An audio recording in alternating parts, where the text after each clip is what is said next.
In this application, we are going to appropriately define a group of variables for an employee record. The function of this application will be to accept data from the user for each of the variables and then output a brief narrative describing the employee based on the data entered by the user. The first variable is named employee ID and defined as the integer data type. The value stored in this variable will serve as a unique identifier for an individual employee record. Well, we are only going to refer to one employee in our code example, but in the real world, this integer variable would be useful if we were dealing with hundreds or thousands of employees. Let's initialize the employee ID variable to 0.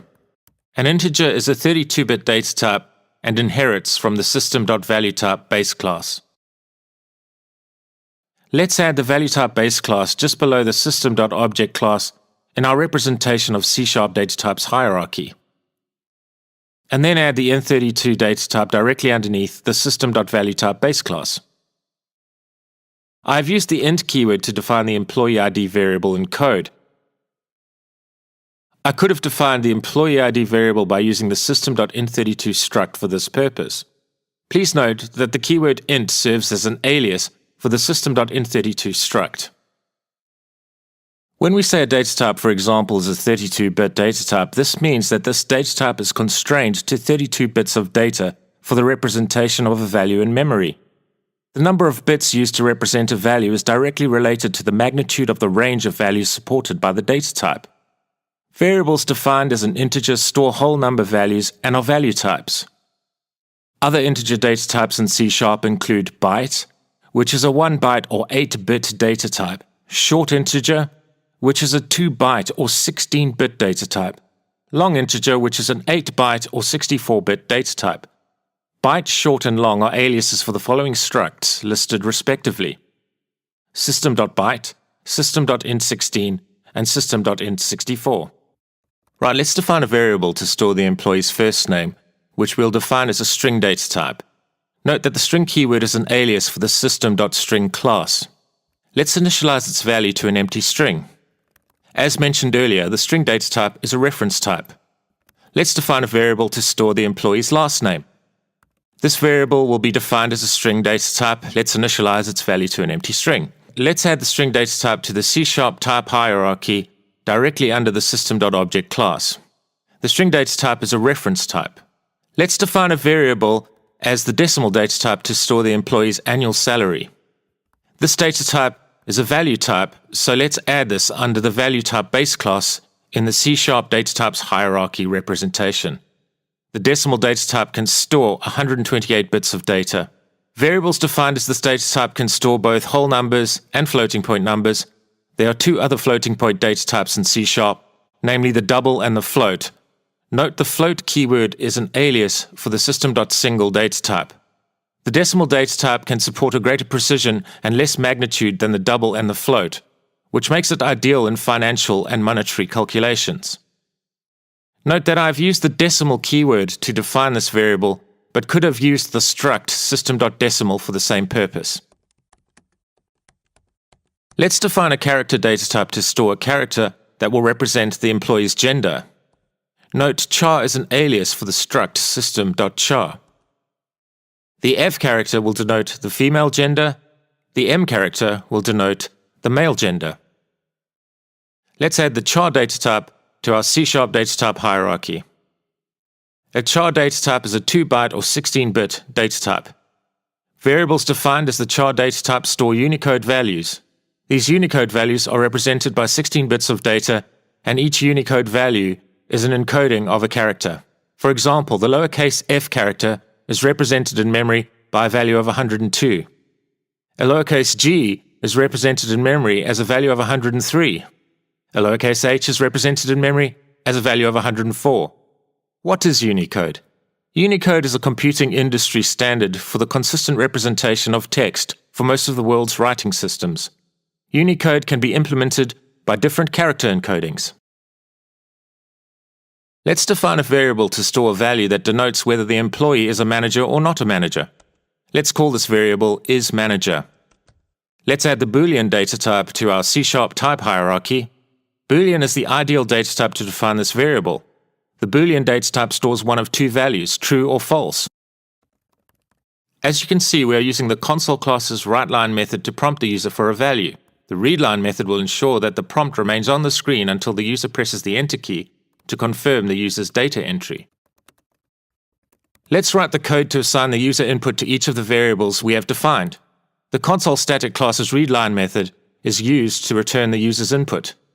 Note that this method returns data as a string data type. We cannot directly assign variables that are not defined as a string to the string value returned by the readLine method. This would result in a compile time error. To avoid a compile time error, we need to first appropriately convert the string value returned by the readLine method into the same type as the variable that will be assigned the value entered by the user. This is achieved by using appropriate type conversion methods made available to the developer through the Convert static class. To implement the appropriate conversion operation, we simply pass the readLine method's return string value into each appropriate conversion method as a parameter before assigning the user input to the appropriate variable. So you can see the employee ID user input is converted to an integer data type using the toInt32 method. The annual salary user input is converted to a decimal data type using the toDecimal method. The gender user input is converted to a char data type using the toChar conversion method. The isManager user input is converted to a Boolean data type using the toBoolean conversion method. Let's build the output narrative describing the employee based on the user's input. Let's define a string variable called narrative. We are going to build a string using concatenation. What is concatenation? Concatenation is the operation of joining more than one string from end to end. The plus equals operator is used in code for this purpose. So let's assign the first part of the string to the narrative variable.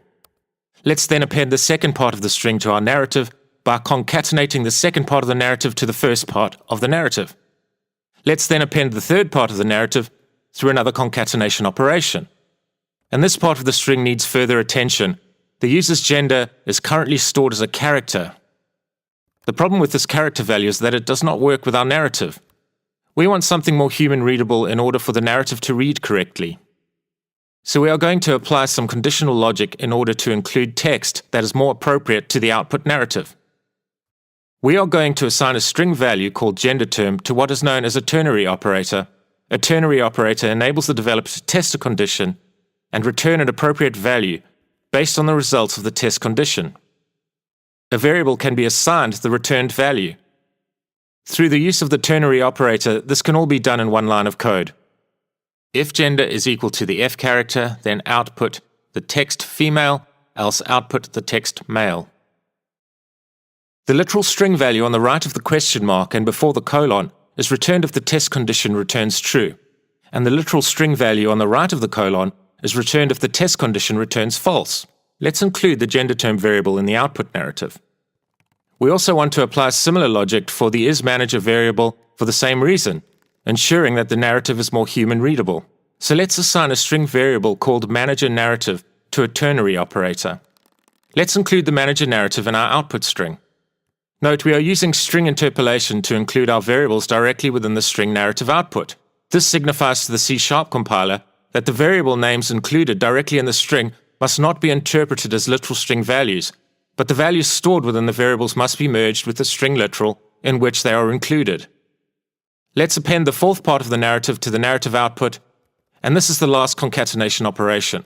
Okay, let's finish off the application by writing code to clear the console screen. Then let's include code to write the output narrative to the screen. The Console.ReadKey line of code forces the screen to stay open when we are running our code interactively through the Visual Studio IDE. The console screen will remain open until the user presses any key, which will close the console screen. Right, let's run the code. Let's enter an ID of 1 for this employee. First name is Sarah. Last name is Johnson. Sarah earns the following annual salary. This employee is a female employee, so we'll enter the character F to represent the employee's gender. And the employee is a manager, so we enter true for this field. The isManager field is the last input field, so when we press the Enter key, we should see our output narrative describing the employee. Let's press the Enter key.